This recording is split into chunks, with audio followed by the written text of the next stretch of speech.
बातमीपत्रात आता पाहूयात गल्लीपासून ते दिल्लीपर्यंतच्या ताज्या घडामोडींचा धावता आढावा। सर्वोच्च न्यायालयाने उपमुख्यमंत्री अजित पवार यांच्या नेतृत्वातील राष्ट्रवादी काँग्रेसला मोठा दिलासा दिला आहे।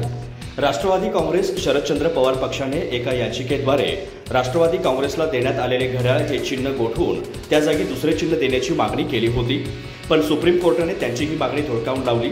यामुळे विधानसभा निवडणुकीच्या ऐन धामधुमीत अजित पवार आणि त्यांच्या सहकाऱ्यांना मोठा दिलासा मिळाला आहे। महाराष्ट्रातील विधानसभा निवडणुका जाहीर होण्याआधीच आमदार अपात्र प्रकरणाचा निकाल न्यायालयाने द्यावा अशी मागणी उद्धव ठाकरे तथा शरद पवार गटाच्या वतीने करण्यात आली होती। मात्र आता आचारसंहिता लागल्यामुळे याबाबत शरद पवार गट अधिक आक्रमक झाला होता। निवडणुका जाहीर झाल्या तरी अद्याप या प्रकरणाचा निकाल समोर आला नव्हता। या प्रकरणाचा निकाल आता आला आहे। यात अजित पवारांना मोठा दिलासा मिळाला असून शरद पवार गटाची याचिका फेटाळण्यात आली आहे। सप्टेंबर महिन्यामध्ये हे प्रकरण तब्बल 8 वेळा सूचीबद्ध करण्यात आलं होतं। त्यानंतर ऑक्टोबर महिन्यात देखील हे प्रकरण 3 वेळा सूचीबद्ध करण्यात आलं होतं।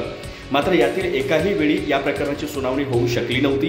गेल्या काही महिन्यांमध्ये या प्रकरणाला तारीख पे तारीख मिळत होती, त्यामुळे विरोधकांच्या वतीने न्यायालयावर देखील टीका करण्यात येत होती। मात्र आता या प्रकरणात न्यायालयाने निर्णय दिला आहे। मी रोकड जप्त झाल्याची बातमी टीव्हीला पाहिली, माझे नाव यात कुठेही आलेले नाही। या गाडीशी माझा कोणताही संबंध नाही। त्या तालुक्यात माझे हजारो कार्यकर्ते आहेत, पण ती गाडी कोणाची याबाबत मला काहीच कल्पना नाही, असं शिवसेना आमदार शहाजी पाटील यांनी म्हटलं आहे। दरम्यान शहाजी पाटील पुढे बोलताना म्हणाले की मी काल दिवसभर खेड्यापाड्यात फिरत होतो। मला रात्री 10 वाजता ही बातमी समजली।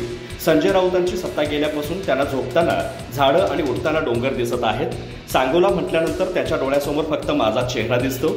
मला याबद्दल कोणतीही माहिती नाही। या प्रकरणाशी माझा कोणताही संबंध नाही।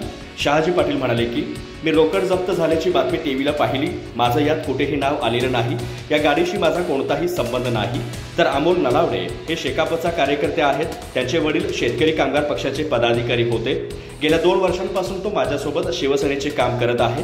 त्यांचे अनेक व्यवसाय आहेत, त्यात काय हे मला माहीत नाही। ठाकरे गटाचे नेते संजय राऊत यांनी म्हटलंय की मिंदे टोळीतील एका आमदाराच्या गाडीत खेड शिवापूर टोल नाक्यावर 15 कोटी सापडले। हे आमदार कोण, काय झाडी काय डोंगर? मिंदे यांनी निवडणुकीसाठी प्रत्येक उमेदवारास 75 कोटी पाठवले।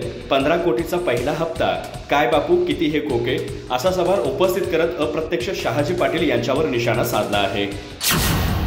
महाराष्ट्रातील राजकारणात गेम चेंजर ठरू शकणारी लाडकी बहीण योजना बंद करण्यात आली अशी खोटी बातमी काही वृत्तपत्रे आणि चॅनेलने लावली। ही धांदात खोटी बातमी त्यांनी का लावली हे कळायला मार्ग नाही। ही योजना अत्यंत चांगली आहे, राज्यातील महिलांमध्ये लोकप्रिय झाली असल्याचे राष्ट्रवादी काँग्रेसचे अध्यक्ष उपमुख्यमंत्री अजित पवार यांनी म्हटलं आहे। या बातम्यांवरून अजित पवारांनी माध्यमांवर टीका केली। लाडकी बहीण योजना ही महिला आणि बालविकास विभागाने आणली आहे। मंत्रिमंडळाने या योजनेला मंजुरी दिली। अर्थसंकल्पामध्ये या योजनेसाठी लागणारी सर्व तरतूद करण्यात आली आहे। पुढच्या अर्थसंकल्पापर्यंत म्हणजेच 9 महिन्यांसाठी ही तरतूद आहे। त्यानंतर पुढच्या अर्थसंकल्पात पुढील 12 महिन्यांची तरतूद करण्यात येईल। ही योजना चालू राहणार असल्याचा दावा अजित पवार यांनी केला। निवडणुका जाहीर झाल्यानंतर प्रत्येकाला आपापल्या मतदारसंघात उमेदवारी मागण्याचा अधिकार आहे। आघाडी किंवा युतीमध्ये प्रत्येक पक्षाला देखील मतदारसंघ मागण्याचा अधिकार आहे। मात्र आघाडी आणि युती करतो त्यावेळी सर्वांना 100% मनासारख्या गोष्टी घडत नसतात। प्रत्येकाला 2 पावले पुढे किंवा मागे सरकावं लागतं, त्यातून थोडासा विलंब लागतो, असं म्हणत अजित पवार यांनी जागा वाटपावर प्रतिक्रिया दिली आहे। एकाच पक्षाने सर्व जागा लढवण्याचं ठरल्यावर असं काही होत नाही। मात्र युती किंवा आघाडी जाहीर झाल्यानंतर असं घडत असतं। ते आजच घडतंय असं नाही, तर गेल्या अनेक निवडणुकांमध्ये आपण ते पाहिलं आहे। महाराष्ट्र विकास आघाडीची काँग्रेस, शिवसेना उद्धव आणि राष्ट्रवादी काँग्रेस शरद पवार बैठक आज मुंबईत होणार आहे। यामध्ये महाराष्ट्रातील सर्वच 288 विधानसभा जागांवर वाटणी निश्चित केली जाणार आहे। सोमवारी उद्धव ठाकरे गटाचे राज्यसभा खासदार संजय राऊत म्हणाले होते की महाविकास आघाडी विधानसभेच्या 288 पैकी 210 जागांवर सहमती झालेली आहे। ही मोठी उपलब्धी आहे। ज्यांनी महाराष्ट्राची लूट केली त्यांचा पराभव करण्यासाठी आम्ही ताकदीनिशी निवडणूक लढवू। आघाडीमध्ये शिवसेना, उद्धव ठाकरे, काँग्रेस आणि शरद पवार यांच्या एनसीपी यांचा समावेश आहे। राऊत यांचे विधान अशा वेळी आले आहे जेव्हा उद्धव ठाकरे यांचा पक्ष महाआघाडीतून बाहेर पडण्याची चर्चा सुरू आहे। पक्ष सर्वच 288 जागांवर स्वबळावर निवडणूक लढवू शकतो असं बोललं जात आहे। गेल्या काही दिवसांपासून महाविकास आघाडीतील जागा वाटपाच्या चर्चेसोबत काँग्रेस आणि शिवसेना यांच्यात मतभेद असल्याच्या बातम्याही येत आहेत। याबाबत महाराष्ट्र विधानसभेतील विरोधी पक्षनेते आणि काँग्रेस नेते विजय वडेट्टीवार यांनी सोमवारी सांगितलं होतं, महाविकास आघाडीच्या 17 जागांवर अजून चर्चा बाकी आहे। काही जागांवर ठाकरे गटाशी आमची चर्चा सुरू आहे। युतीत 3 पक्ष आहेत. 3 पक्षांमध्ये जागा वाटपासाठी वेळ लागतो. विदर्भातील 7 जागांवर उद्धव यांचा पक्ष आणि काँग्रेस आपल्या परीने दावा करत असल्याचं मानलं जात आहे. दरम्यान काँग्रेस प्रदेशाध्यक्ष नाना पटोले यांनी सोमवारी सांगितलं की काँग्रेस उमेदवारांची पहिली यादी 22 ऑक्टोबर रोजी जाहीर केली जाईल. काँग्रेस प्रदेशाध्यक्ष नाना पटोले यांना डावलून मला पाठवण्यात आलं नाही. हा आमचा पक्षपातळीवरचा झालेला निर्णय आहे. कुणाला एकाला जायचं होतं तर मी शरद पवार आणि उद्धव ठाकरे यांच्याशी चर्चा करण्यासाठी आलो असं म्हणत मवियामध्ये काही वाद नाही. आम्ही एकत्र निवडणूक लढवणार असे काँग्रेस नेते बाळासाहेब थोरात यांनी स्पष्ट केलं. दरम्यान बाळासाहेब थोरात म्हणाले की आमच्यात काहीही बेबनाव नाही. आमची चर्चा सुरू आहे.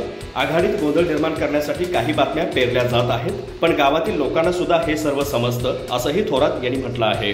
बाळासाहेब थोरात म्हणाले की पैशाच्या जोरावर आपण निवडणूक जिंकू, लोकांना विकत घेऊ असं जर महायुतीला वाटत असेल तर ते तसं होणार नाही. जनता तुम्हाला मतदान करणार नाही. गेलेल्या 2 वर्षांमध्ये खूप घोटाळे झाले, त्यामुळे जनता पूर्णपणे त्यांच्या विरोधात आहे. बाळासाहेब थोरात म्हणाले की काँग्रेस समन्वयक असं काही वेगळे पद नाही. आम्ही पक्षातील सहकार्याने एकत्र येत चर्चा केली की शरद पवारांसोबत बोललं पाहिजे. त्यातून काँग्रेस प्रभारी यांनी मला तुम्ही शरद पवारांशी चर्चा करायला सांगितली. शरद पवार यांच्याशी अतिशय चांगली चर्चा झाली. जागा वाटपावर मार्ग निघत आहेत. आमच्यामध्ये काही मतभेद नाही. आघाडीतील प्रत्येक पक्षात चांगले उमेदवार आहेत, पण जो निवडून येईल तोच उमेदवार देण्याचा प्रयत्न सुरू आहे. राष्ट्रवादी काँग्रेस शरदचंद्र पवार पक्षाचे नेते रोहित पवार यांनी मंगळवारी पुण्याच्या खेड शिवापूर परिसरात जप्त करण्यात आलेल्या पैशांचा एक व्हिडिओ शेअर केला. त्यात पैशांची एक मोठी थप्पी दिसून येत आहे. पवारांनी हा पैसा महायुतीच्या नेत्यांनी खाल्लेल्या मलिदेचा एक भाग असल्याचा आरोप करत इतर 4 गाड्या कुठे गेल्यात असा सवाल उपस्थित केला आहे. सत्ताधारी आमदारांना प्रत्येकी 25 कोटींची रसद दिली जात असल्याची चर्चा आहे, पण हा गुजरात नव्हे तर महाराष्ट्र असल्याची बाब सत्ताधाऱ्यांनी लक्षात ठेवावी असं ते यासंबंधित बोलले. विधानसभेची निवडणूक जाहीर झाल्यानंतर राज्यातील राजकीय घडामोडींना वेग आला आहे. त्यातच पुण्यातील खेड शिवापूर परिसरात नाकाबंदी दरम्यान एका खाजगी वाहनातून अंदाजे 5 कोटी रुपयांची रक्कम पोलिसांनी जप्त केली आहे. ऐन विधानसभा निवडणुकीच्या तोंडावर एवढी मोठी रक्कम आढळल्यामुळे राज्यात खळबळ माजली आहे. या पार्श्वभूमीवर रोहित पवार यांनी या रकमेवरून महायुतीच्या नेत्यांवर टीकेची झोड उठवली आहे. रोहित पवार आपल्या एका पोस्टमध्ये म्हणाले, सत्ताधारी पक्षाच्या उमेदवारांना निवडणुकीसाठी पहिली इन्स्टॉलमेंट म्हणून 25 कोटी रुपये दिले गेले असल्याची चर्चा असून काल यातीलच एक गाडी खेड शिवापूरच्या डोंगरामध्ये झाडीमध्ये पकडली गेली. एक गाडी सापडली, पण अजून 4 गाड्या कुठे आहेत? लोकसभेलाही सत्ताधाऱ्यांनी पाण्यासारखा पैसा ओतून महाराष्ट्राच्या जनतेला विकत घेण्याचा प्रयत्न केला, परंतु इथल्या स्वाभिमानी जनतेने महायुतीला कात्रजचा घाट दाखवला. विधानसभेलाही दलालीतून आलेल्या पैशाच्या जोरावर रात्रीच खेळ करण्याच्या महायुतीचा कानमंत्र असला तरी महाराष्ट्राशी गद्दारी करणाऱ्या खोकेबाजांना इथली जनता ओके करून डोंगर दऱ्या बघण्यासाठी परमनंट घरी पाठवणार हे नक्की आहे. कारण महाराष्ट्र आहे, गुजरात नाही, हे सत्ताधाऱ्यांनी लक्षात ठेवावं. आपल्या ट्विटमध्ये रोहित पवारांनी पैशाच्या मोठी थप्पी दाखवणारा व्हिडिओही पोस्ट केला आहे. भाजप नेते निलेश राणे यांनी आज भाजपला रामराम केलं. उद्या ते शिवसेनेत मुख्यमंत्री एकनाथ शिंदे यांच्या उपस्थितीत कुडाळमध्ये प्रवेश करणार आहेत. माझा शिवसेनेतील प्रवेश निश्चित झाला आहे. हा सर्व विषय नेत्यांनी ठरवलेला आहे असं पत्रकार परिषद घेत निलेश राणे यांनी म्हटलं आहे. निलेश राणे असे म्हणाले की नारायण राणे यांच्या राजकारणाची सुरुवात झालेल्या पक्षात मला काम करण्याची संधी मिळत आहे. केवळ कुडाळमधून निवडणूक जिंकण्यासाठी आपण काम करणार आहोत. कुडाळमधून धनुष्यबाणावर निवडणूक लढवणार असं त्यांनी स्पष्ट केलं. यामुळे आता जवळपास 20 वर्षांनी राणे कुटुंबातील व्यक्ती पुन्हा धनुष्यबाण या चिन्हावर निवडणूक लढवणार आहे. 2004 साली नारायण राणे धनुष्यबाण चिन्हावर निवडणूक लढले होते.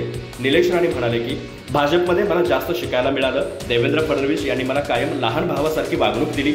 भाजपमध्ये सर्वच नेत्यांसोबत माझे चांगले संबंध आहेत, ते कायम राहतील. आज जास्त काही बोलण्यासारखं नाही, पण एकनाथ शिंदेंच्या नेतृत्वात काम करण्याची जी संधी मिळाली त्याचा आनंद आहे. पक्षाने काही हवा काढली नाही. मी शिस्त आणि प्रोटोकॉल पाळणारा माणूस आहे. निलेश राणे हे 2009च्या लोकसभा निवडणुकीत रत्नागिरी सिंधुदुर्ग मतदारसंघातून खासदार झाले होते. 2014 आणि 2019 या 2 लोकसभा निवडणुकीत त्यांचा पराभव झाला.